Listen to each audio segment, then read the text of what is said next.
coming up this week, and we got a very, very special guest, a guy who knows what it takes to beat Purdue in Jordan Holes, man. I hope you guys enjoy.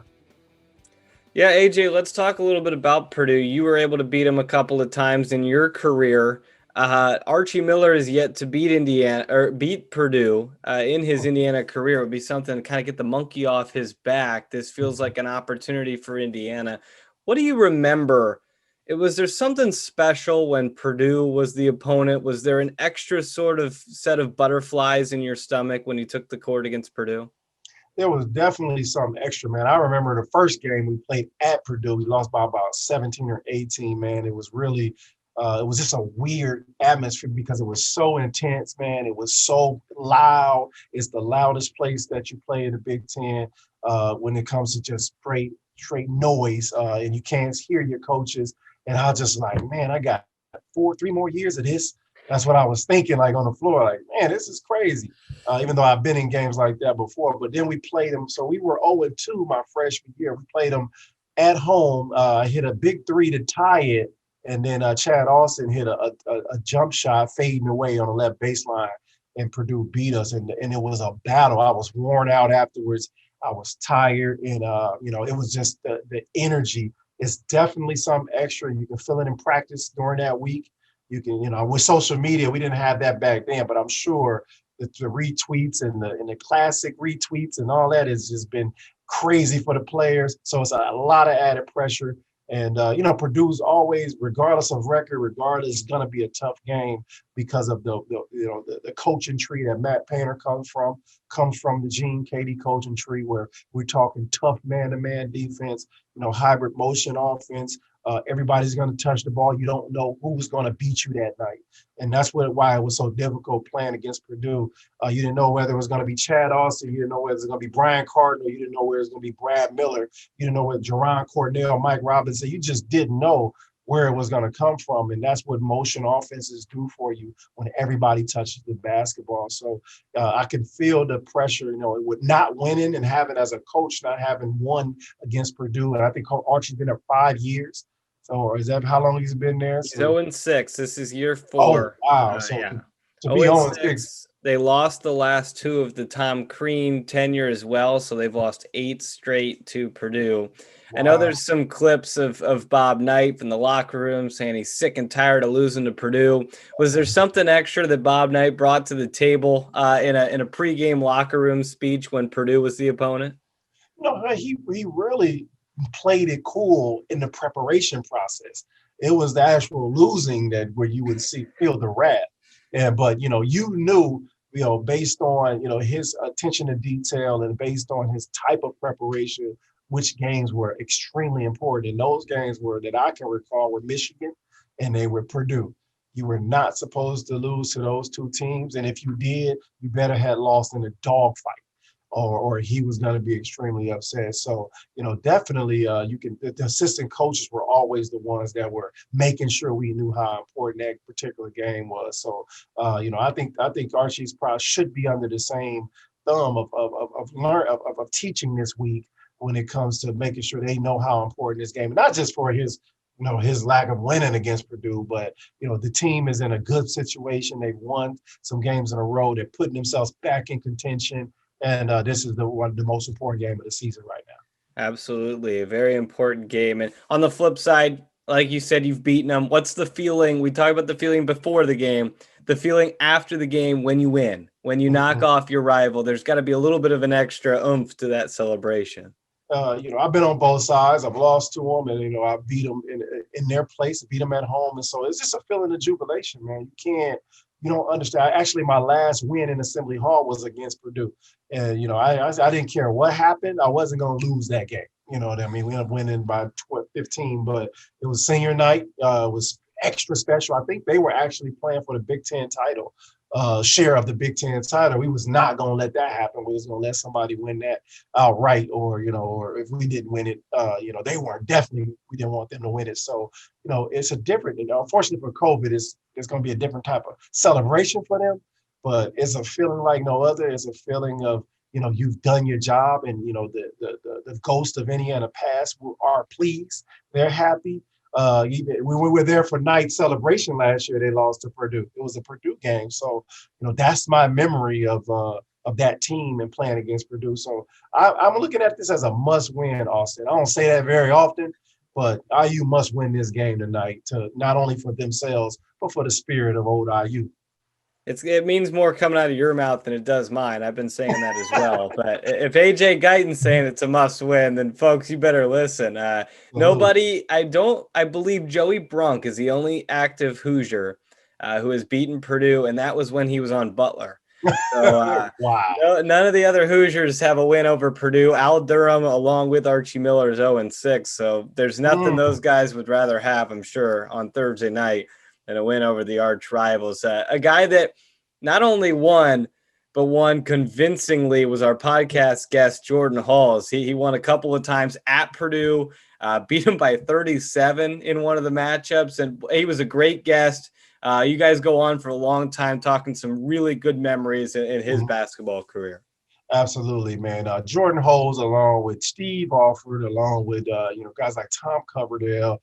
These are guys that are Indiana basketball royalty, and in the sense that they'll have something players like myself, Isaiah, will never have. We weren't Indiana born. We weren't in the backyard. That is not a slight against us or anything, but it means a lot more being born in Indiana and being able to play in your backyard and represent for your family and your community. That's something special about that. And Steve Alford and Tom Coverdale and Jordy Holes were guys that were able to do that. When I think of Indiana basketball players, I think of those guys, for those reasons. Mr. Basketballs, all those things that encompass, they still went into a major program and produced at a high level and helped that team win and get to new heights. So it was exciting to talk to him, as and what he's done. He's consummate professional. I think everyone will be excited to hear what he's done and hear him reflect on his career and what he's doing today, and understanding his thought process about what makes an Indiana basketball player has not changed. Yeah, really good episode with Jordy Halls. Make sure you subscribe to the House of Hoosier podcast on iTunes or wherever you listen to your podcast. AJ continues to pump out some fantastic guests on the show, so make sure you continue to listen, subscribe. And AJ, I know you'll be watching on Thursday as Indiana takes on Purdue. Big game coming up, but let's go ahead and send it to our podcast with Jordan Halls.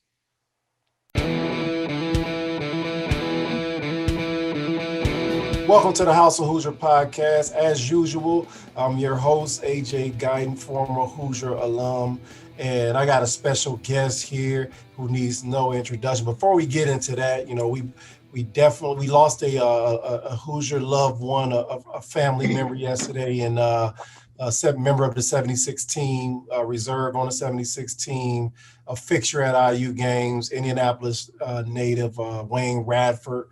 So we definitely want to send our condolences out to the Radford family, and it's been that kind of year. Is what makes this podcast important. That everybody gets an opportunity to get the stories out, and because you never know what tomorrow may bring. But condolences to the Radford family. But we got Jordan Holes in the building, man, coming live from Germany. It look cold in there out that window, man. Is everything good over there? Man, I'm from Indiana, so I'm used to the cold, but the last whole week has been snowing, sleeting, raining, no sun, nothing. Wow. So it's good though. It's okay. I can't complain. But what is it like navigating snow over there in Germany? Is it compared to Bloomington, Indiana? Yeah, it's they do a pretty good job of having like the salt on the ground and all that kind of stuff, but it hasn't really been sticking. But every morning I wake up, my kids go up to the window and see the snow falling down. They get all excited, and I'm like, guys, I got practice. I don't know if I'm going to be out there throwing snowballs just yet. They're playing, making snowmen. It gives them a sense of normalcy, though, man, and something familiar they're used to. That's awesome, man. So, for those of you who don't know, Jordan has been playing professionally in Germany for how many years? This is my 5th year in Germany, but 8th season overall in Europe. So so the knees talking to you yet? A little bit, I gotta get them warmed up every single day, rolling out. There's lots of different gadgets that you can use, but I've been fortunate I'm not athletic, so I don't have to like rely on the jumping and all the pounding on my knees, but Right. I'm getting there. I still feel good though, so that's good. I know overseas, man, sometimes the facilities are up to par. It's a hard floor. It's a cold gym. It just takes a couple of years off. You're like, man, I miss those springy floors and the heating pads, all that stuff. Because people will talk about that later, about the experience of playing overseas versus America, man. But first, man, obviously Bloomington, born and raised in Bloomington, correct? And, you had an early upbringing in Bloomington. So you've been introduced to IU basketball from the very beginning. What was it like, kind of coming up in a college town where, basketball was number one and that's just what you were going to do coming up? Like, what was it like? Right. I try and explain that to people all the time when I'm over here. They don't quite understand what basketball means to not just the state of Indiana, but especially for me being right dead smack there in Bloomington. I was fortunate enough to have great role models who helped lead the way in that way. But, it started with my grandparents. My one grandpa was a assistant for Coach Knight back in the 70s. Wow. And he was there for 1 year, but they grew up together. So that's how my dad's side got to Bloomington. He followed him from West Point, and then my mom's side got there because my other grandpa was a professor at IU. So I had no other choice to bleed cream and crimson. So, I was very, I remember growing up watching you play, Dame Fife, all these guys. We'd meet up at my grandpa's house and watch on his big screen and, cheer on the Hoosiers. So it's been in my blood since I was a kid, and I wouldn't have had it any other way. So for me to play for my university was awesome. That's got to be a phenomenal feeling, man. But you're not going to gloss over the fact that your grandfather coached with Coach Knight back in the early 70s. Did he ever tell the story about how that connection came? Yeah, so they were childhood friends. They grew up together in Ohio. My grandma and grandpa grew up with him in the same city. Wow. He did all the traveling when they were kids. Him and Coach Knight drove and watched basketball all the time. They played against each other all the time. And like I said, he went with him to West Point when Coach Knight got that.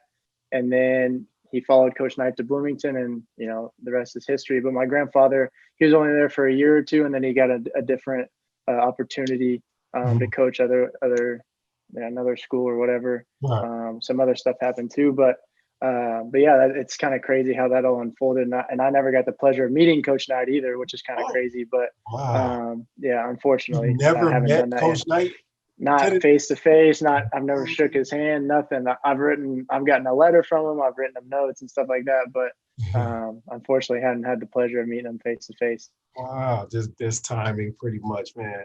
But you grew up in a basketball kind of a town, obviously, but then your father was instrumental in your development. What was it like, because I'm a father who has a daughter who's coming up, and I always try to be wary of, pushing her too hard or, projecting my images on her. How was it instrumental for your father, and what type of coach was he as he began to teach you the game? Yeah, so at a very young age, I took a great liking to basketball, obviously. Again, I didn't really have much of a choice, but I had a huge passion for it. He was hard on me, no question. He kind of had that, he instilled the fundamentals into us. We expected perfection. We want to do this. We want to do that. In the beginning, for sure, it was difficult, very difficult. But once he realized that I had the passion for the game, he knew he could push me. He wasn't going to do that if I really wasn't passionate about it and wanted to get better. But once I told him, hey, I'm serious about it. I want to learn how to shoot. I want to, work on my game. I want to be pushed. He's like, are you sure? You sure you want me to do that? And I was like, yeah, this is what I want. And I'm going to, put everything into that basket. And from that point forward, he pushed me mentally, physically. We had great teams when I was a little kid, learn all the things that I think kids don't necessarily learn in today's game, the proper footwork, fundamentals, how to shoot the ball, all that good stuff. Yeah. But he was definitely hard on me. But I think in the end, looking back on it now, I understand why he was like that. Maybe he would have been less hard on me. But I think in the end, it ended up making me a lot better player. And my mom, she was kind of the mediator. She was a great basketball player too, so she kind of helped me on being more of the positive person off the court as well, putting me through drills on her own too. But you know, I was very blessed to have him in my life to push me, and you know, I had a great time. I had a great childhood. You know, I can't complain one bit for how he gave me all the opportunities that I could. It definitely worked, man. And with all that basketball knowledge around you, you kind of mentioned earlier about how you know, your dad and your grandfather would sit around watching IU games. Like, what was that like, sitting around watching? Because I know it was a lot of complaining. I know it was a lot of like, I know you were sitting there like, man, that's some big shoes to fill. Like, do you remember vividly watching those games and what the conversation was like? 100%. You know, even from a very young age, my goal was to be a professional basketball player. I want to play in the NBA. This is what I want to do for the rest of my life. Mm-hmm. No matter if someone made fun of me being the smallest kid in the classroom saying that anyway, I didn't care. And, you know, I took that same passion when I was watching games. I was really into it. You know, watching you make big shots, watching Kirk Haston make big shots. And then as I got older and older, you know, the other teams that followed. But, you know, being able to talk the game with them, I think as a kid, my whole life, I learned a lot that way as well, not just playing, but actually watching good basketball and understanding, you know, motion, spacing, you know, where you're supposed to be when the ball is here and there, you know, not more than just scoring the basketball and those kind of things, trying to be a team player. Those are all the things that we talked about when we would watch IU play.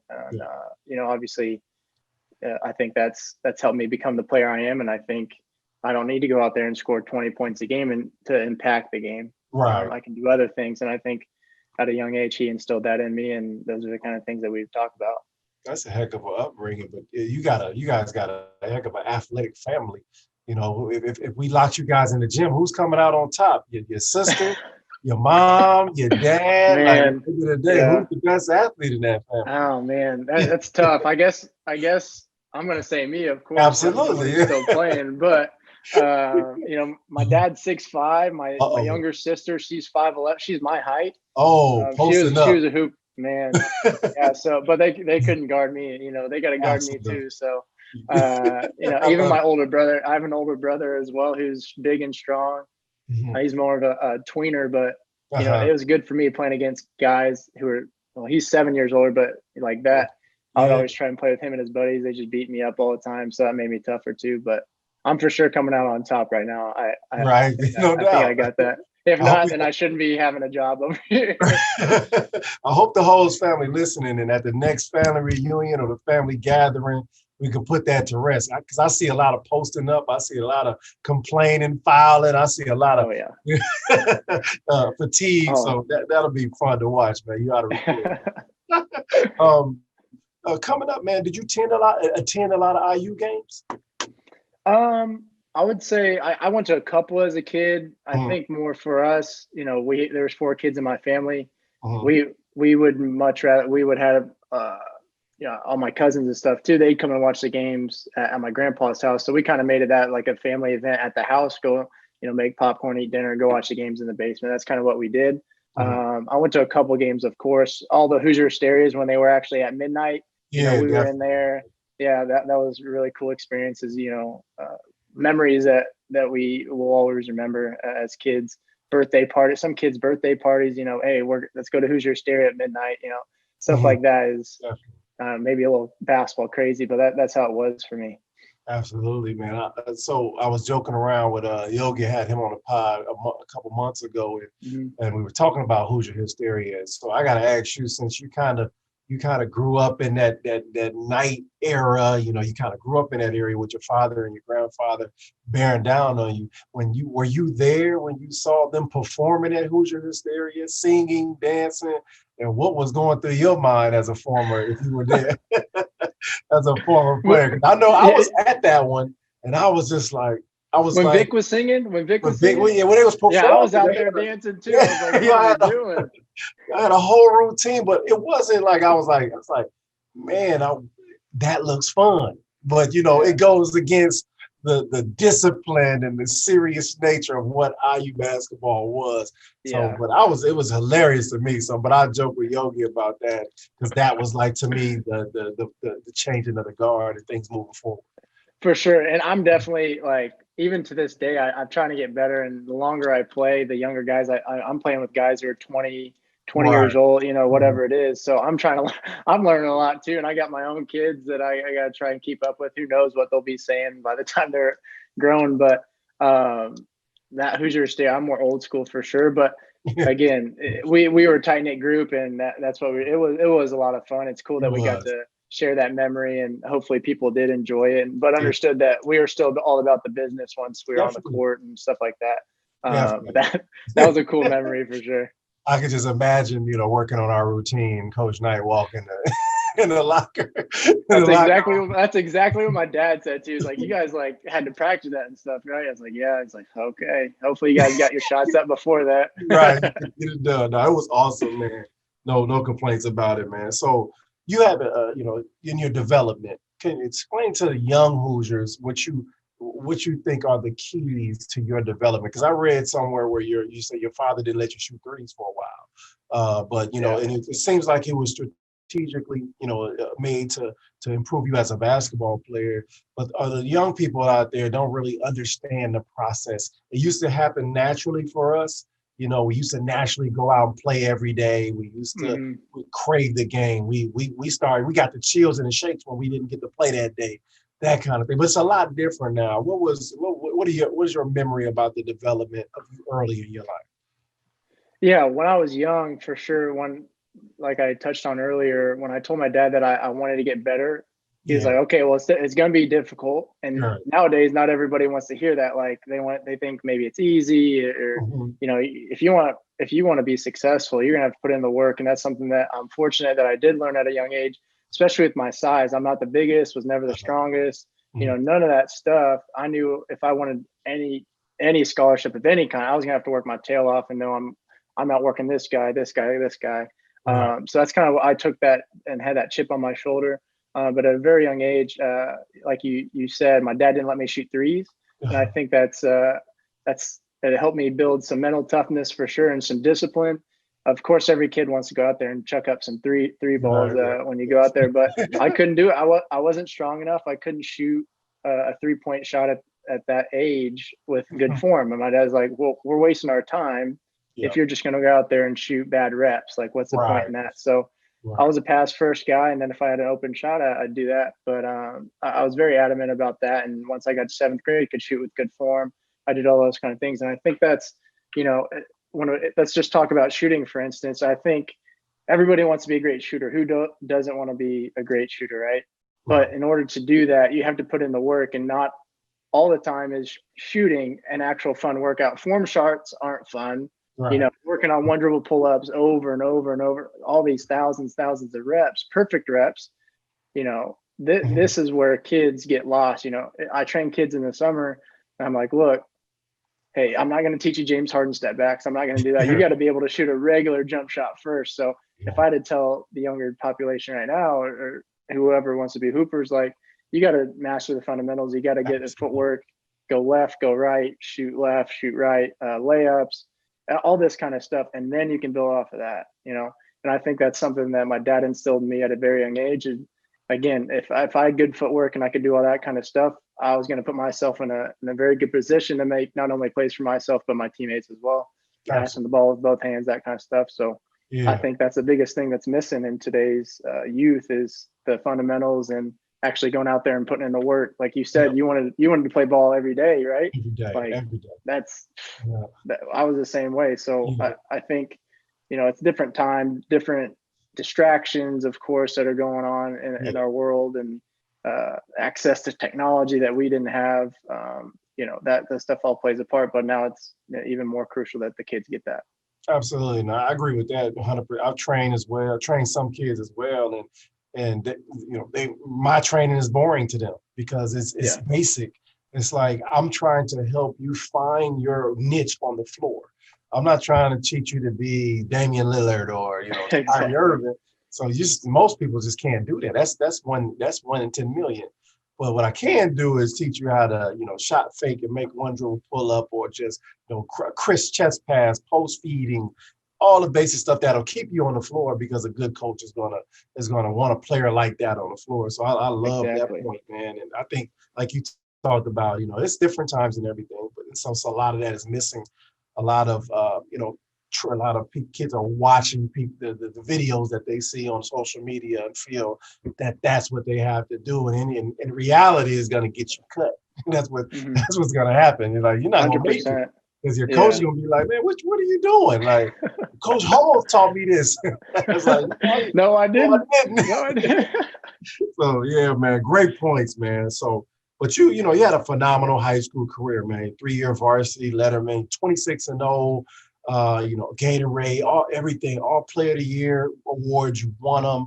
But when you look back at your high school career, man, what were some of the great rivalries and some of the great players that you played against who helped hone your competitive edge to help you be successful in the Big Ten? Because I remember when I was in high school, nobody knew anything about me, but the competition where I was so stellar that when I got to college, it was an easier transition for me because I had played against that intensity and all that before. But I know that thing that is elevated in Indiana basketball. What are your memories of your high school, the competitive nature of your high school career? Yeah, I think I'm naturally a very competitive person. Of course, I have to be, or else I wouldn't be able to be out there on the floor. But I was fortunate not only to have my dad as a kid and great AAU coaches, but also my high school coach. He's the all-time winningest coach in Indiana history. Wow. He's still coaching there. What's his name? Yeah, Coach J.R. Holmes at Bloomington South. Sir.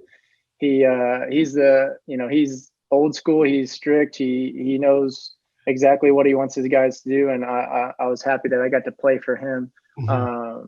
And I learned a lot from him, and he has great coaching tree and stuff like that. But talking competition wise, it was really good for me. I wasn't highly recruited until later in my going into my junior year, and stuff like that when I played well in AAU. But talking about high school ball, when in Indiana, everybody loves the game, and if you're in this class, whatever class you're in, but playing against all the Indianapolis schools really helped me, adjust to the speed, the quickness, the different styles of play. Whether you're playing Lawrence North or Pike, I played against the Teagues. Eric Gordon when he was at North Central, played him in the Final Four. And then you play a different pace game, like you're playing to Wisconsin or something like that. If you go to like Southern Indiana against good schools like New Albany or something like that. So it was good for me to get a mix of different styles of play and being able to know what I was able to do against those things, not get too sped up, not be too crazy. I think that's a compliment to Indiana basketball, is that you can have all these different styles of play. You can be this type of player or that, but you can still be super successful. And again, a lot of credit to our coaches, and we had a great group of guys. My senior season, D. Davis, who went on to Xavier, Spencer Turner played at Belmont, Eric Fromm played at Butler. So we had 4 D1 guys, but a group of 7 or 8 seniors on the team too, who we have all played together as kids. So for us to end the way that we did and be able to compete and kind of dominate that whole season was really special obviously to me, but for us as as friends growing up and actually getting that state title that everybody wanted to obviously get. So what moment in high school did you realize that hey, I might be able to play at the next level? Not only I might be able to play, I might be able to contribute in a way that satisfies me. Nobody really signs up to go be a bench warmer or try to, you don't really want that. It kind of happens if you go, but at that, when you want to play, at what moment, because I talked to each player about, hey, what was that moment that you was like, okay, I might be able to do this? Yeah, I mean, I've always been fairly confident in my abilities because I know I'm putting in the work, but whether or not you actually get that opportunity, a lot of different things have to go. There's lots of different factors to go into that. But I always thought I could play on the. It was just getting other people to believe right? So if I don't play well in that one AAU tournament, do I get all these offers after that one day or not? That kind of stuff is just that's not our timing. That's God's timing in that regard. But for me, it was I started as a sophomore. I didn't play any varsity as a freshman. I dressed on the end of the bench and stuff like that. Even if I thought I should have been playing, coach didn't. That's not really one of his things that he did. So I paid my dues. We went undefeated JV, and then the next 3 years I started. But I think, once I proved myself to those seniors in my sophomore year, I was playing well, doing whatever I needed to do in my high school season. And then I carried that over to my AAU season. I was like, okay, I'm not only doing this in the state of Indiana, I can do this against all these people in the country. Right. And, in my last season of AAU, doing it against guys like John Wall and, whoever else came up in that class, like the team that I was on, we were very good. For Indiana Elite, we had like Mason Plumlee, Colt Ryan, who went on to score 2,000 points in Evansville, DJ Bird, Purdue, Bobby Capobianco. We had a great talented team, but we played as a team. And I think that's what really helped me stand out throughout the AAU circuit, is that nobody really cared who scored. Of course, you're going to get yours, but we just won everything, Right, so it was really good for me when that happened. And that's kind of when I knew like I belonged. It's just a matter of if other people are going to jump on board, and I'm going to go prove them right. If someone gives me the opportunity, it was always my thing. Like, all right, I'm going to work my tail off for this opportunity. Always super thankful. But I belong here, and I've always felt that way. No doubt, and despite the stellar high school career, and despite, being player of the year and all that, you were kind of still cast off, lightly recruited, man, which, worked in our favor for the Indiana faithful. But I know at that time he was like, damn, well, what I got to do? My team's winning, my AAU team's killing it by just one state. Yeah. But, at some point you were approached by IU. What is your earliest memory of being approached by? What coach approached you, and how did that conversation go? And how did you react when they finally started recruiting you? Yeah, it was a crazy story because, like I said, I was playing well in AAU. This summer before, I was sending out my tapes to people like, "Hey, just look at me, Butler, look at me, right. Somebody, any MAC schools, like anybody who would take a shot at me, just give me a chance." Wow. We don't have the scholarships, we don't have spots. Like, okay, I get it. But the one summer we were playing in Pittsburgh, and that's. Again, like I just named off a couple of guys. We had a lot of 9 of our players, 8 of them went D1. So like we had all these coaches are coming to watch us play, and we played well in the Pittsburgh tournament, the Jam Fest, and I go from 0 offers, like maybe 1 or 2 from smaller schools, but I have that one good tournament, and then things just got crazy for me. So. Once IU called, Coach Buckley was the guy who saw me play in Pittsburgh, and he's the one because Coach Crean wasn't out on the road. They had some sanctions, I think, going on at that time, so he couldn't really travel. Or I'm not 100% sure on. I remember that. It was restricted. But so Coach Buckley was the one who saw him, and he's the one who called Coach Crean. It's like, hey, you need to check out this guy. Okay, where's he from? I was like. They told Coach Crean, he's literally in our backyard. He's from Bloomington, So like a couple weeks go by, you go to school, you have your next tournaments or whatever. But Coach Crean starts watching all like film on me and stuff from high school. And then after he sees a couple of clips, like, wow, he can fit in the system. What he likes to run, kind of like when they had Travis Diener at Marquette. That's kind of the guy that he compared me to. Okay. Ball screens, shooter, making the right pass, so that kind of stuff. So. One thing led to another. Coach Crean gave me a call, and that he's like, "We're very interested." Blah blah blah. At this point, I had a couple other schools, but once I heard IU, I was like, if I can play 10 minutes away from my hometown, at that point, I was like, okay, if this happens, then okay, I'll stay home. But it was a pretty special moment just to finally, it doesn't happen for everybody. There's lots of great players who don't get to that next level or that school or whatever that they wanted to, but. For me, I was very fortunate that it ended up working out for me, and I performed well or whatever. But that they gave me that chance, and it was pretty special for me and my family. How close were you to wearing the black and gold? Hey, you can be honest now. You're older now. I know. Yeah. I tell everybody I really enjoyed because they were even from like 9th grade on. They came to all of our games, and one of my better buddies was DJ Bird, who ended up going to Purdue. Duke came in at the end a little bit with Mason Plumlee being on my team, and then Bobby had committed to IU. So I had IU, Purdue, and then possibly Duke. So, but I really enjoyed Purdue. Their coaching staff, they're really good. Yeah. You know, I wasn't afraid to ask questions either. So this is something I would tell younger guys too. If someone's recruiting you, don't let them just talk to you the whole time. Like, you need to ask them questions too. And I Right. wasn't afraid to do that.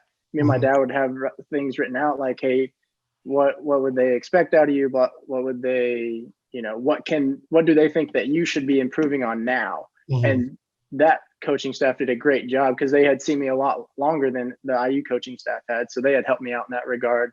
You know, you got to guard your yard. You got to get the mid-range game going a little bit more when you can. And, you know, whatever it was, they did a really good job. So, but so Purdue offered me first, and then IU offered me not too much longer after that. But I don't know if I could have came back to Bloomington if I would have went to West Lafayette. So I think I made the right decision. Yeah, you made the right decision, not only for yourself, but for your family and living, because I don't see you living in Bloomington, you know, after picking the black and gold very long. Yeah, Those trips to the grocery store would have been hell. Like, yeah, that would have been a little rough. But it ended up working out. I'm happy. You know, I use the best thing that's ever happened to me. I live there now, you know, with my family, and I'll forever, you know, I think we'll plant our roots there. So that's exciting. Absolutely, man. Absolutely. But, you know, the thing about it was IU was a rebuilding, right? When they were recruiting you.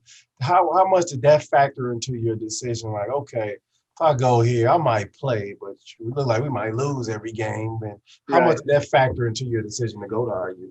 It was big. You know, I wanted to go, and I wanted to play a big part. And obviously growing up in Bloomington, I knew the tradition that was there and the history and what people who are IU fans, what they know Indiana basketball, you know, what they know that's like.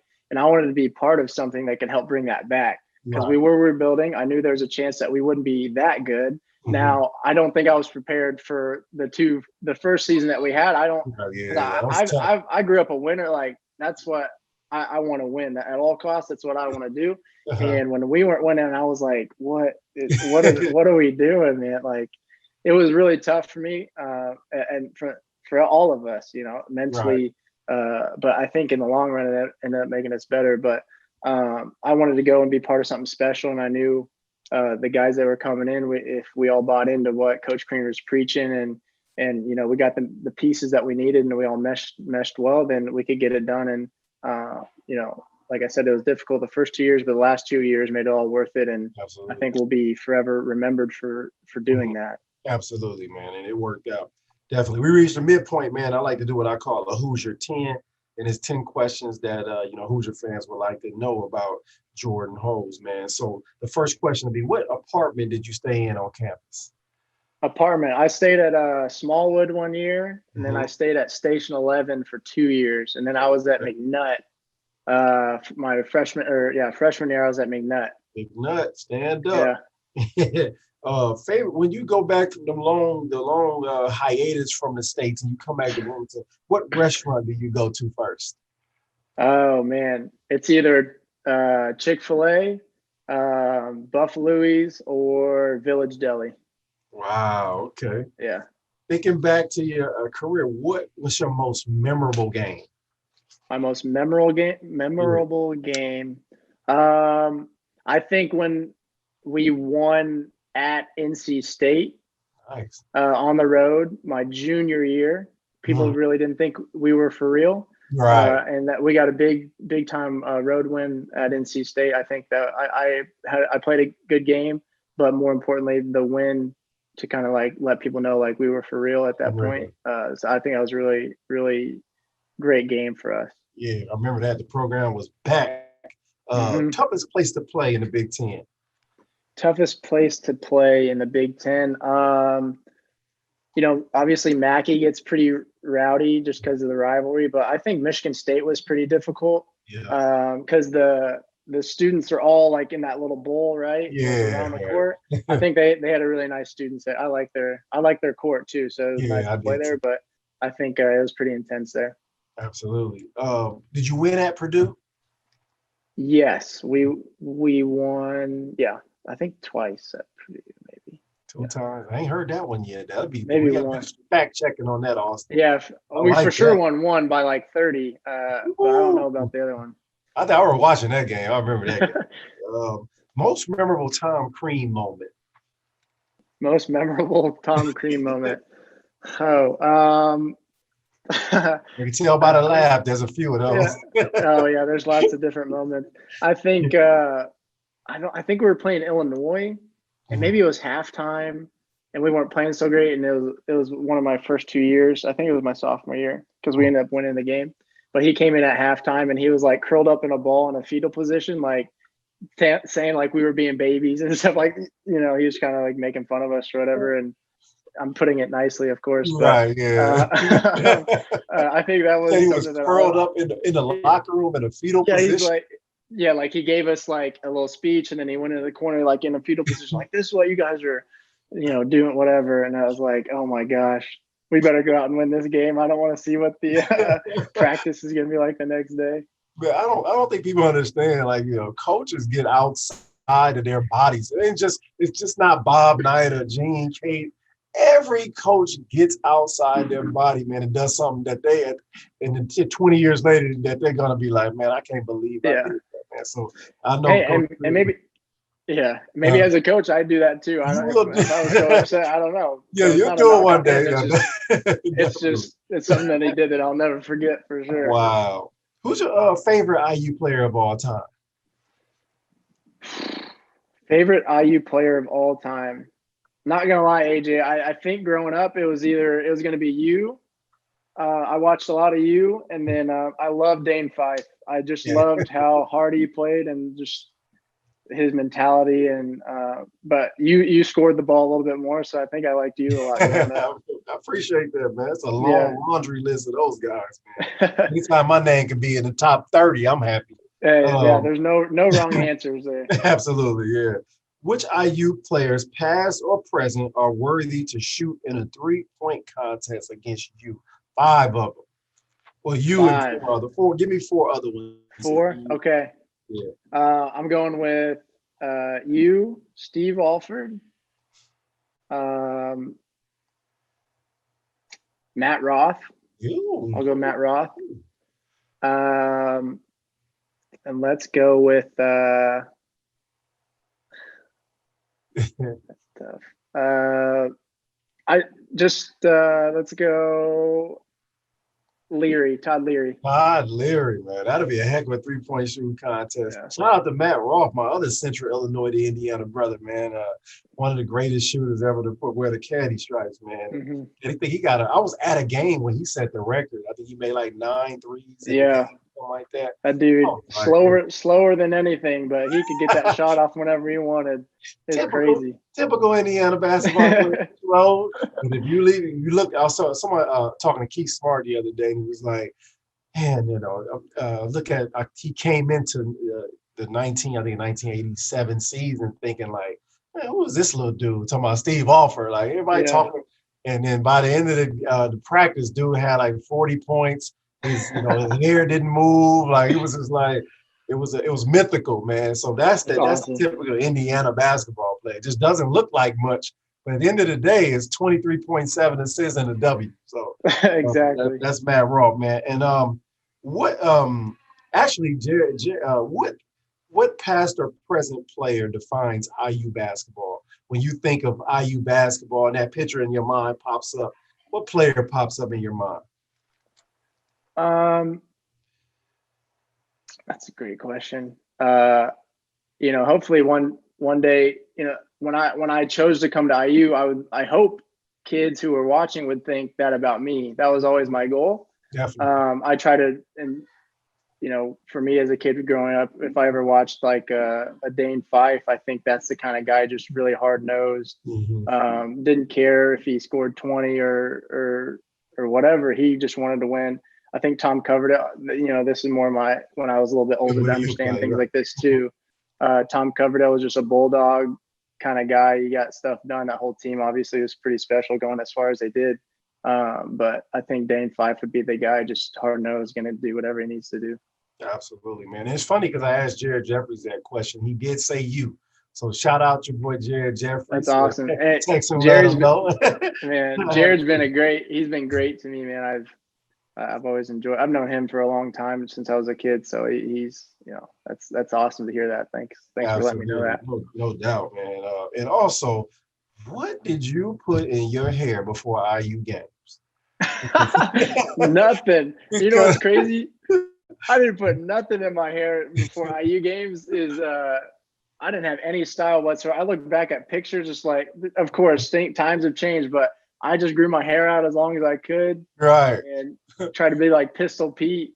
And right, I look crazy, mop top man. everywhere. Oh man, I remember now it's you. different. I got the Euro style now. I remember watching you play, and I'm like, what did Steve Alford and Jordan Hose, like, what are these dudes? I mean, the end of the game, you look exactly the same as you did at the beginning of the game. And That's me, just I'm how like, bad my hair was. all right. No, man, that concludes our Hoosier Funny. 10, man, and appreciate you for answering those questions honestly. As we go into your Indiana basketball career, man, when you're looking back and you were walking into those practices with Coach Crean, your battles against your teammates, what was your biggest adjustment on the floor to the college game? Yeah, of course, with my size and stuff, I think the speed of the game. I like to think of myself as a pretty cerebral player, but the speed of the game was kind of like, oh wow, this is bigger, stronger, faster. I was fortunate enough to be able to since I lived there, I could get on campus and do some summer workouts a little bit earlier than most. So I think I got a little. It helped me a lot just to be even more ready than I could. Or I tried to be. So I think the speed and the physicality of the game was just different. And then, Coach Crean's playbook was about this thick. Yeah, right, exactly. So I had to learn a lot of different things, I was a motion offense kind of kid when I grew up. And then my high school coach we had, plays, but it was like simple read and react kind of stuff. Yeah. But learning different formations and this and that, like that was the mental side of it was it wasn't, it was very different, I should say, from high school. I like the challenge, but it was very different. Wow. And we did fact check. So y'all did beat Purdue twice, 78-61 in 2012 and 97-60 in 2013. Ooh, There we go. That's great information leading into this game against Purdue. So a lot of pressure on those guys. That's no pressure. That's crazy. But back to that 2011. Let's go to the 2011-12 season, man. I know you had some dog years. It was tough. It was, you're a winner. You're used to, people doing things the right way. How was it trying to being in the middle of trying to change the culture? Like, did you ever get to a point where you got frustrated, or did you just stay the course and believe in what Coach Crean was preaching, and help get that program back through those dog years? Exactly. Yeah. I think, when adversity hits, you kind of see what kind of character you have and the resiliency that your players have. And I think we did a good job of that. I'm not going to say that it was easy all the time. Like, it was super difficult those first 2 years, like I mentioned. But going into that, my junior year, we were just sick of losing, man. It's something that just like clicked, and guys stayed all summer, or a lot of guys did put in extra work, and we're just around one another. We're seeing how this guy moves, where he wants the ball when he shoots, how he moves on guarding somebody. I don't need to help as much. I can stay more connected. Like those little nuances of the game that you don't really drill, per se in a practice. It just comes when you start playing with one another a lot more. And we kind of bought in for sure. Not that we weren't the first 2 years, but we started, like, it became second nature to us. So once we bought into that culture and understood, like, we're going to be as prepared as we can.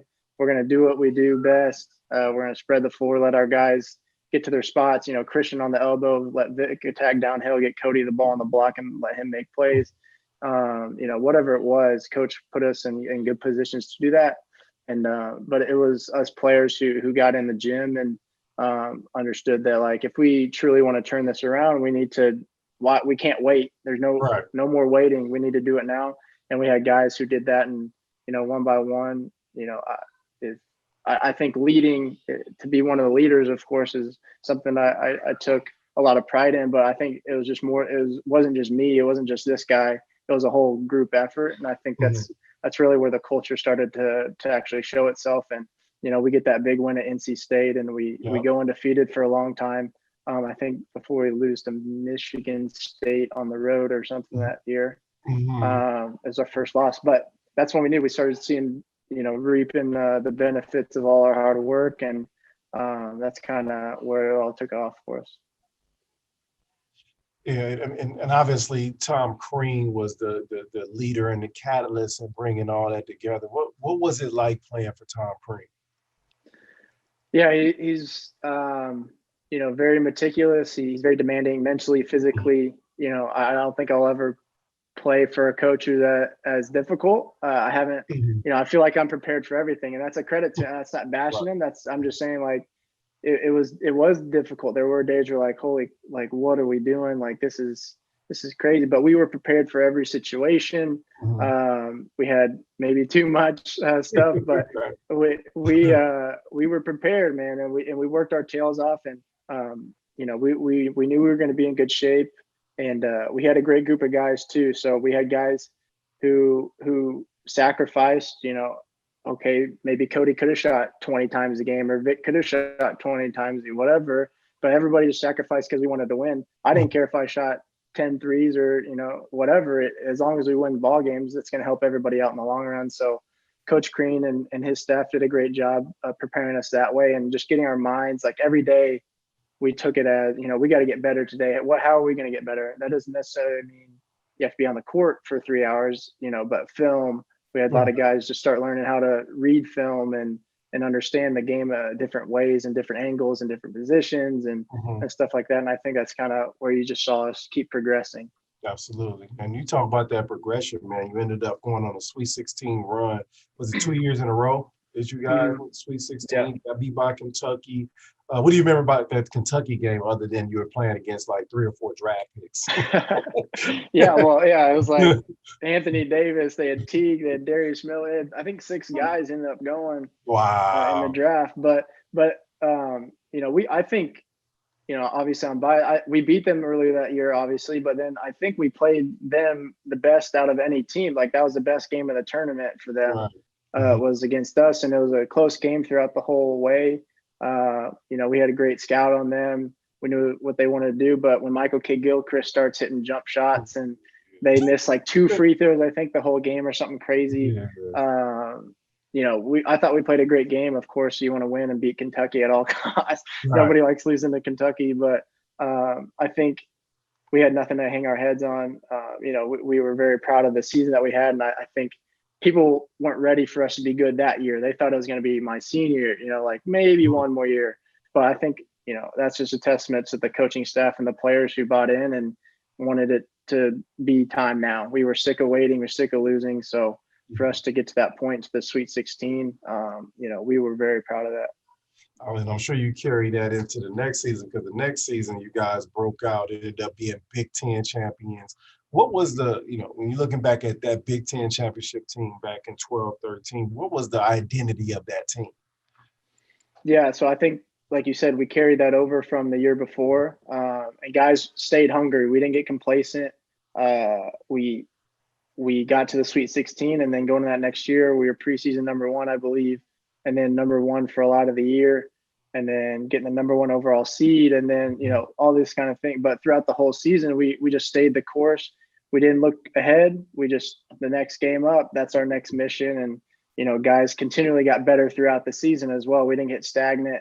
Of course, every college team's going to have highs and lows. Absolutely. Losing at Illinois on a buzzer beater, miscommunicate, like that kind of stuff. Game. But it was crazy. Yeah. We went zone or didn't go zone, whatever it was. Jeez. But we had guys that just, this is our time. This is what we came here for. It's all coming together. Now let's go out and do something about it. And I think we played a great, season, of course, coming up short in the Sweet 16, unfortunate circumstances. But again, it was a good year. Absolutely. So when I say the name Will Sheehy, what comes to mind? That's my guy, man. We were roommates for a year, but he's another guy that I'd put in that category of who you think of of Indiana basketball. Just a guy. He doesn't care. Like, you hate playing against him, but you love having him on your team. He's not going to back down from anybody. He's going to tell it like it is. That's one of my best friends, man. He's a great dude.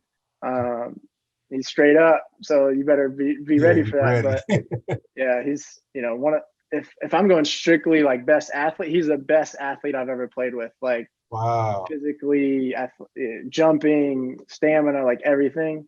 Will's the guy. Wow. Yeah. I say the name Christian Wofford. What comes to mind? Christian Watt, maybe. He another guy who did so much for the program. Just coming in, he had to produce right away. We came in together, obviously, but he Watt, he's a guy who got it done for us when we needed it. We needed a big bucket. He just got buckets. He got buckets for it. And you always think about his beard and the wash shot and stuff like that. But you're right. And again, I say this about all my guys, is that he's a good guy. Like, we were a bunch of good guys who love to compete. Once we're on that court, we're maybe a different person, but off the court, we still talk to each other, to this day. So Watt's, he's a great person. Right. Off the court as well. So it's really, I'm glad that he. I say the name Yogi Ferrell. What comes to mind? Man, fast. I hated. He made. What's great? Like, Yogi he helped me get so much better just because I had to guard him. Yeah. And Vic in practice, like, I'm not gonna guard too many other guys that are as fast as Yogi. Exactly. But having Yogi come in and do what he did as a freshman and help us, he helped us tremendously. Just bring a different look to the team and speed at the guard position and creativity. And he's been, everybody's known Yogi since he was a little kid, at least from Indiana. Everybody's known Yogi. So for him to do what he's done with that kind of, I don't know if it's pressure, but everybody's known who he is. He's done a great job with it, and I'm happy he chose to come play for us. Yeah, absolutely. When I say the name Cody Zeller, what comes to mind? The big handsome, the big fella. He runs like a deer. I think of how well he runs the floor. He's one of my best friends. I talk to him every week, and he, I've known his family for a long time, but I think of, just him, stoic face, just running the floor, catching it, dunking it, full court passes, stuff like that. He is fun, really fun to play with, easy to play with. Yeah. Knew the game. So he made my job a lot easier. Watching you guys, man, I really thought that once he decided to attend IU that things were going to look up, because that's exactly the kind of player that you need. He's, like you said, a bunch of guys who are selfless, don't have to have the basketball. Mm-hmm. Go get 10 points just off rebounds alone, dunk them home, run the floor. It was phenomenal watching him play. But obviously, when I say Victor Oladipo, what comes to mind? VO, man, he I think of, Hoosier Hysteria, the dance. I think of him singing all the time is what I think. is what I think about Vic. Was he doing that all the time? Man, all the time. Would not stop. Wow. Whatever was in the locker room, he knew every song. Could be country, could be rap, R&B, didn't matter. He knew every lyric to every song. But Vic was the guy that came in. Nobody really knew who he was or anything like that. Mm-hmm. He played with the chip on his shoulder, and he carried that over to working out 3 times a day so he could learn how to dribble the basketball, shoot the ball, and help us, get to where we were. We don't win without Vic getting to that point, and see his progression. Yeah. So, no doubt. Definition of a hard worker and, great dude, and it just gets it done. High character. Absolutely. I mean, that was a great team, man. You guys came together. At what point did you see in that season? I mean, you mentioned the loss at Illinois, but I know, just from talking to past guests, that there's a time in the season where you were the leader, and I'm sure you were one of the leaders, one of the captains, where you looked and said, okay, we got a chance to do this. We got a chance to be one of the best teams be the best team in the country and win a national championship. What moment, do you remember the moment that happened for that particular team? Yeah, we played well in the, before Big Ten started, but as you know, Big Ten gets pretty tough, pretty grueling. Getting any win on the road that you can. And for us, we needed all the wins that we could. The win that really, when we won at Michigan State, Right. That was my senior year. And Mm-hmm. I don't think anybody had done that for like 20 years or something like that. Right. Yeah. At that point, I think that's when we were like, okay, we got a tough win on the road. Not to say that, again, we lost at Illinois on the road, but, we got a tough win on the road against a really good team. I think that was a turning point for us more solidified that, we could really do it this year. We could, it's up to us. We got to go get it done. And I think that was a huge, huge time for us. Absolutely, man. You end up, losing to Syracuse in Space 16. Great. That zone is tough. Trust me. I think Syracuse game, we played Syracuse in a Maui tournament back in 99. And it was like the third game with that little bitty gym. I'm sure you played in Maui before, man. And it was my only shutout. It was like the best zone I had ever seen in my life. It felt like it was 7 people out there. And I was like, because they're long and they're athletic. And so, when I'm watching that game, I'm like, I completely understand. I mean, that's something that's hard to prepare for. But after a couple of years later, Tom Crean is let go from IU. Why do you think that marriage didn't necessarily work between Coach Crean? He had cleaned up the program, spent years. I remember being around when he did that, and got a lot of the team was poor academically when he cleaned all that up. But the marriage just quite never worked out. What do you think the reason was for that? That's a tough question. I'm not 100% sure what I don't think anybody does, but except the 2 people who ended up making the decision, or however many people it was. But I think because after we won the Big Ten, he won one more Big Ten championship with Yogi. Yeah. And then I'm not quite sure the timing of that, but it wasn't too much longer. Yeah, he was let go. So I don't know if it was, it was just time. They just like, we need to change the pace. We're not getting as many in-state recruits, or if we're not getting, whatever the reason is, it's not like I've called coach and asked them, hey, what happened? Right. Hey, what's up? But, whatever happened, it happened. And I'm sure, it's difficult because that was the guy. He gave me the chance. Absolutely. He gave me the opportunity to go and play for my dream school and stuff like that. But okay, that's part of the business. It happens one way or another. It's really hard for me to say what the exact reasoning was. I maybe in-state recruits, maybe. I don't know. I mean, but you won. Like at the end of the day, it's not, I didn't get it. I mean, he had one. I think they went to the NIT or something like that, maybe a couple of years after, and then it was over. I'm like, well, I mean, if anybody deserves a couple more years, I mean, it's this guy. So, I mean, we all know the nature of the business. But IU is special, and this fan base and the pressure that you get as a coach. So, I do understand. I don't condone it, but I understand what happened in that situation. Yeah. So. We're getting to the end here, man. So I know your time is of essence. So what are your thoughts about the current IU basketball team? And have you had a chance to watch them play much? Yeah, I try and watch as much as I can. The time difference kind of makes it a little bit more difficult, but I try and keep up with social media as much as I can with them. I like Coach Miller and what he's done. Getting a lot of in-state guys who want to buy in. It's, of course, the shooting is always the issue, or what everybody talks about. But I don't, I'm not around the program as much, because I'm over here and I'm not in there. Nobody really knows except the people who are in the building, right? We're all fans now, and we don't know exactly what's going on inside there. But I do appreciate Coach Miller and what he's doing, and he's trying to get these guys to buy in, and he's getting his time, he's getting his guys, he's getting everything in place to where he needs to. But just watching a couple of games that I have, we got Trace in there who's a dominant force. But I think shootings and those kind of things are going to help make his job obviously a lot easier. And I like Galloway and how he's playing. He attacks. He's not the best shooter or anything like that, but he seems to be able to just drive and kick and hit the guy at the right time. And, he kind of creates some different things for us. And I think Lander will be coming He'll get more and more of a feel. It's a different game. I mean, I can't imagine me graduating a whole year early to go play in the Big Ten. I couldn't either. That's crazy. But I think he'll get, he'll start getting some stuff like that. But we got to rely a lot on the guard play. The older guys who've been there a little bit with Rob and Al.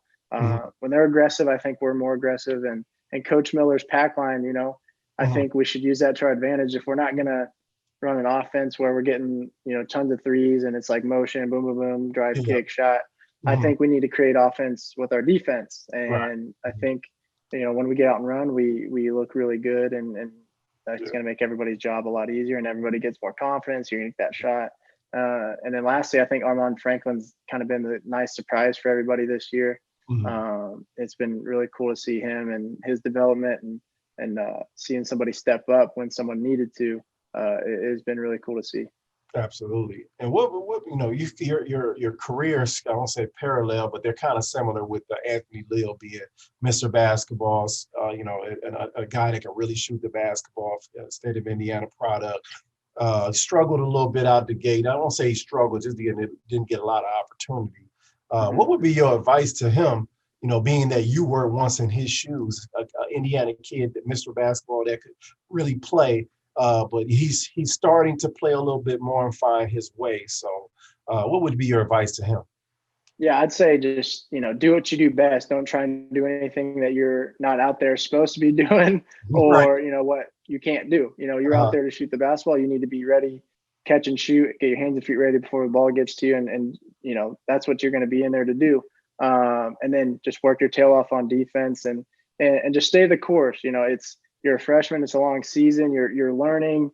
We don't know what's going on in the practices and stuff like that. But in the games, when you get that chance, just make the most of your opportunity when you're in the game, and that's all you can do.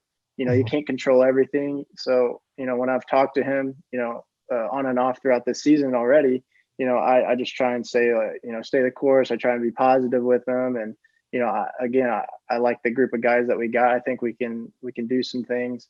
In the right moments. But for Anthony in particular, I think, I'm excited to see him get more and more minutes, or as it showed the other day. Again, I didn't get to watch, but, if he gets in and just does what he does best and goes out and gives it a all, I mean, you can't ask for anything more from him. But outside shooting would be nice. Absolutely. I see him making a splash, a big difference if he can get the confidence. Shooting is nothing more than confidence. Actually, reps and reps and reps, but it's actually seeing it happen in the game, which brings that upper level of confidence. So, I hope you continue to talk to Anthony, man, and continue to help him in that realm because we got to score points to beat these teams nowadays. It's not like when we That's how the game is played. Yeah, this is what it is. We got to get 75, 80 points to have a chance. So, we can win a game here and there at 60, 65, but we got to get some, like you said, get some transition things and get easier baskets from our defense. So, Jordan, what do you think it will take for this year's IU team to win at home against a tough Purdue team? I know you can never look at the record when you play against Purdue. It's always a different engine to that game. So looking at this team, and I know you've seen a little bit of Purdue's team, what do you think IU needs to do to beat Purdue? Yeah, like you said, with Coach Painter and his teams, they're always going to play hard. They're going to play physical. So you got to be able to counter that with obviously taking care of the basketball. We got to get stops. We got to get out and run. And I think that's when we're at our best. Obviously, I don't know if Armand's playing this week or not. I don't know what his status is. That would be great for the outside shooting. But I think Trace needs to get up and down too, run their bigs. I know Purdue has a pretty good big who's really good at passing it, but their other big is not as fast or, big body. But I think if we can get Trace to be, pretty mobile and use his athleticism and speed, get him in the right spots. But all that's going to open up if we take the threes. If you don't make them, that's okay. But getting those good shots, driving and kicking, having the confidence to shoot it, I think, like we've probably said every game, everybody said the same thing. Right, yeah. If we take those shots, they're eventually going to fall and just shoot with confidence. Rob being aggressive, I think he's much better when he's aggressive. Same with Al. We need guys to step up. I think that'll be good. And big win at home. That'd be nice to get a big win at home. The Big Ten, there's no easy games. Yes. The season's kind of crazy in the Big Ten. So it's awesome playing such a great conference, but you got to bring it every single night. So for us, it's getting stops, getting out and running, and doing what we do best in that regard. Absolutely. And you heard it from a guy who's actually going into Mackey and blowing them out twice, man. So I hope you guys are listening. So, but that's good stuff, man. One thing I forgot to ask, I don't know how I missed this, man. And what, and then you probably talked about this 1,000 times, the Wat Shot, man. What was your view and what was your angle and what the hell was going through your mind, man, as you guys were, that's the game where nationally that Indiana was back. You know what I mean? What was going through your mind, man? Again, Coach, we were super prepared. We had to play for every, 4 seconds, 6 seconds, 10 seconds. We had to play, so we kind of knew what formation we wanted. We didn't quite run it exactly how it was drawn up, but I sprint up the right side of the court, right in the corner, and I'm just seeing Seawat loves the trail 3, and Verdell did a great job driving and kicking, and that's his shot, man. So once he let it go, I was like, I started, of course I'm watching it, but I'm like slowly making my way, sprinting, and right. you see it go in, man. It was like the best feeling in the world. It was like you can't really put it into words. And then immediately I'm kind of claustrophobic, so like I sprint over to Seawat to make sure no one's jumping on top and like suffocating him, like But I mean, that's what you dream of when someone hits whether it's you or a teammate, beating the #1 team in the country, the fans storm the court, you celebrate with everybody, that whole community. Like, it doesn't get anybody better than that. And when you thought about that, when you think back about that moment, what's the first thing that comes to mind about that moment? About that moment? Yeah. Well, what's crazy is that every time I think about that, I'm like, man, we made it interesting, but we really should have just won by 10 points if I don't get beat on defense a couple of times, and then I do this, I do that. But in that moment, when the shot goes up, the first thing I think of is just, we belong. Like this isn't new to us. It's new to everybody else outside the practices. It's new to them, but to us, like this is what we're preparing for. And to see like the way that we won, of course, is super exciting. But we were in it the whole game. We were up. It was our game to win, and for us to get it done, that was it for us. I mean, how does it feel to be the reason Kentucky don't want to play you no more? Hey, I'm not mad about it. You can't tell me that I didn't want to go play Kentucky again the following year. So, it's a good feeling, actually. I've never thought of it that way. You had the Kentucky coach whining. I mean, come on, man. It's all because of y'all. But I definitely was watching that game, and I turned the TV off. I said, they're back. And that was it. I was like, I turned on, and they're back, man. I saw the jubilation. I saw you guys excited. You could tell the hard work y'all had put in to get to that point, to beat a team like that, man. That was unbelievable, and you guys ought to be commended, man. And finally, man, your pro career, you're 8 years in. What has it, been like for you and your family to have to uproot and be in Germany 9-10 months out of the year? What has that adjustment been like for yourself as a father and as a leader, and being there, and then for your family having to adjust to it? Yeah, man, it's, if you would have told me in high school that, hey, you're going to go your first year of after college, you're going to go live in Poland in a small town by the water, and you're going to play basketball, and I would have thought you were crazy. I never thought about playing in Europe until it was actually in front of me. I was just like, all right, the next day. But when it got to that point, and now I'm 8 years in, it's kind of crazy to think about. I've learned a lot. I've lived in Poland and Kosovo. People probably don't even know where that is on a map. Right. Like, I've learned a lot of life lessons. I've learned a lot about myself. And that was before I even had kids, So me and my wife, we've done long distance. We've done life together over here. Now we have 3 kids. So for me, it's been an experience that I would never trade for anything in the world, no matter how difficult it was being away from my family and my fiance, my wife. Those were some of the hardest years of my life, is just being stuck in Kosovo, walking an hour every day, 15 minutes back home, twice a day to go to practice in the snow. Like, this kind of stuff you can't make it up.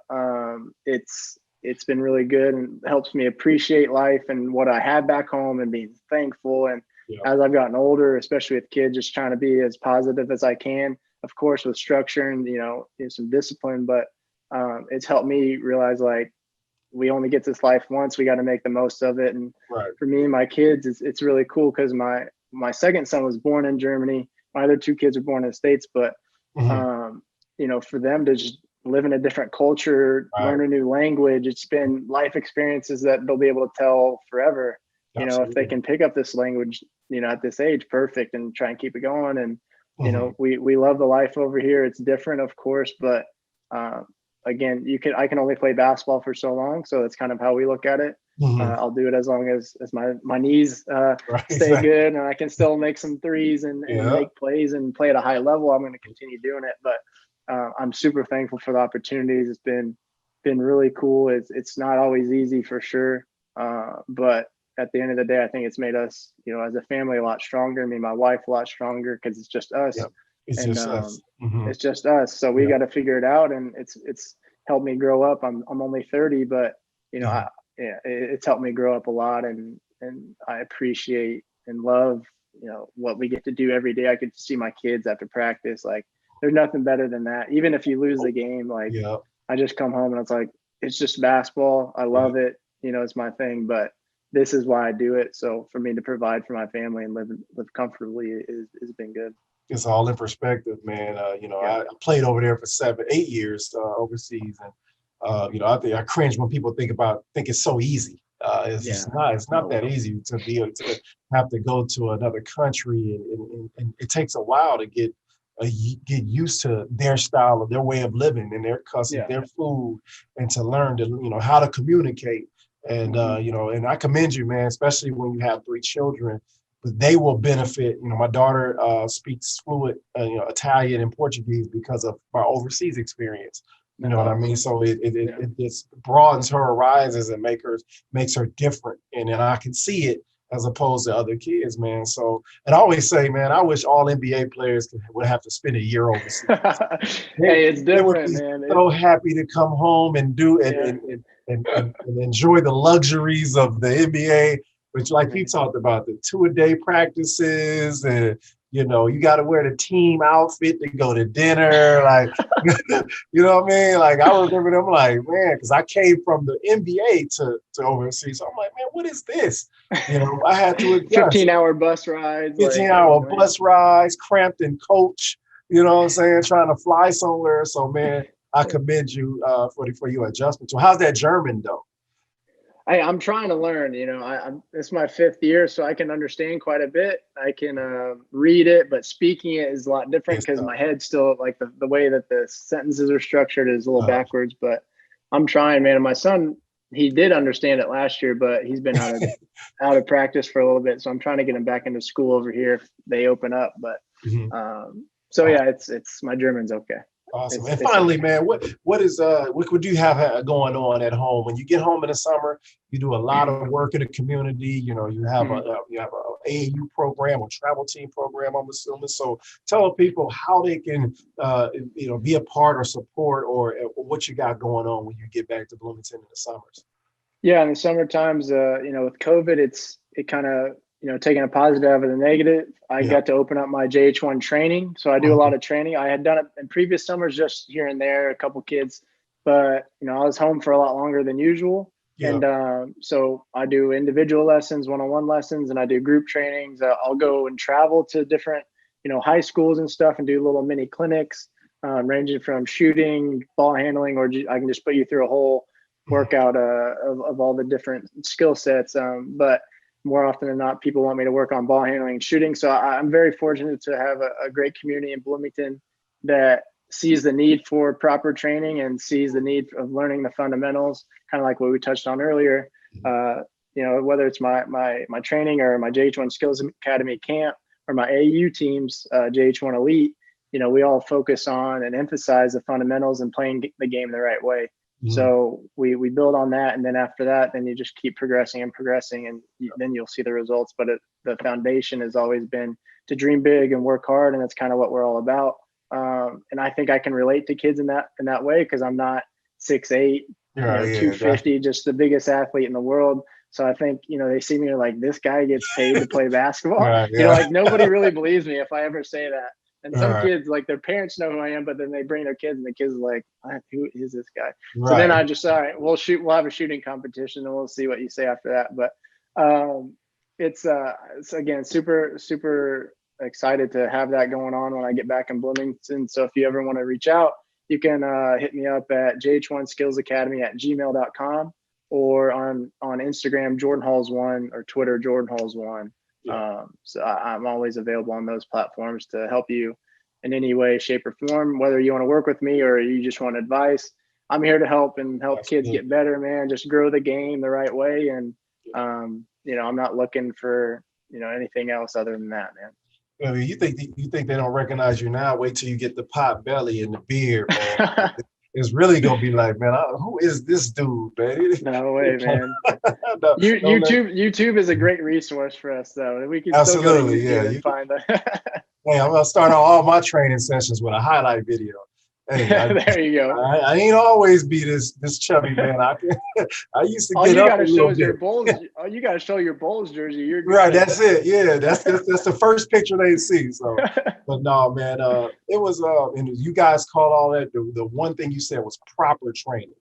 I think there's an epidemic in sports of improper training, improper preparation that's plaguing our student athletes right now, man. And my mission is to continue to push. You come from the same school of basketball, pushing proper training, basics. So if you're looking to do 17 dribble combinations, don't call Jordan. Yeah, don't call me. But if you're looking to just learn how to come off a screen the correct way, see the game the right way, and be taught the right way, call Jordan. So you guys got all that, man. I want to thank you for taking time out of your busy schedule over there, man. And this is a special way for me to stay connected to all of our alums during a difficult time. And also, I told them at the end, I want to be able to be the catalyst for putting together one nice all-inclusive reunion for all of us to come together one day, man. We've kind of in sections. The reunions have been in sections with the Crean dudes and the Sampson dudes and the Davis. Like, come on, man. Like, where's the one reunion that we all can go to? So, I'm telling all of my guys, man, stay in tune with the alumni emails we get, and let's put together. I'll tell you, put Isaiah Thomas in charge of that. I'm saying that again. Yeah. Bringing us all back together, man, for one good one, so we can all enjoy each other, man. So kudos to you, man. I wish you luck for the rest of your career, man. And feel free to reach out if you need anything on this end. But Jordan Holmes, one of the great all-time greats at IU, one of the winners that we've had, man. We appreciate you, brother. Thank you.